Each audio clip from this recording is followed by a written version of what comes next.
Sa iba pang balita, dating Pangulong Rodrigo Duterte pwedeng manumpas sa pagkakapanalong alkalde kahit nasa The Hague ayon kay Senate President Chis Escudero. Si Mean Corvera sa detalye ng balita. Mean?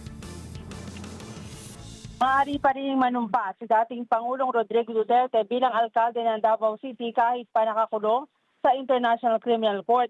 Ayon kay Senate President Francis Escudero, pwedeng hilingin ng dating Pangulo sa Konsulado ng Pilipinas sa The Netherlands na puntahan siya sa ICC para makapanumpa sa kanyang bagong tungkulin. May proseso naman anya sa mga ganitong sitwasyon at bahagi ito ng karapatan ng dating Pangulo batay sa rules ng The Hague. Naniniwala naman si Escudero na walang epekto ang kaso ni Duterte sa ICC para tuluyan siyang ma-disqualify sa public office.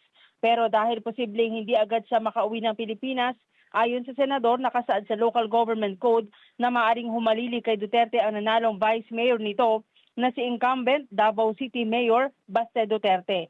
Narito ang bahagi ng pahayag ni Senate President Francis Escudero. Meron tayong tinatawag kaugnayan ng Consular Commission na consular visit. Pwede siyang puntahan kung papayagan niya at hihilingin niya ng ating consular officials para manumpa siya sa harap nila bilang mayor.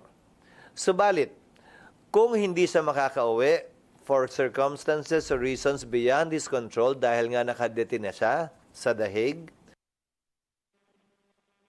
Mean Corvera para sa Mata ng Agila, matatag, matapang, matapat.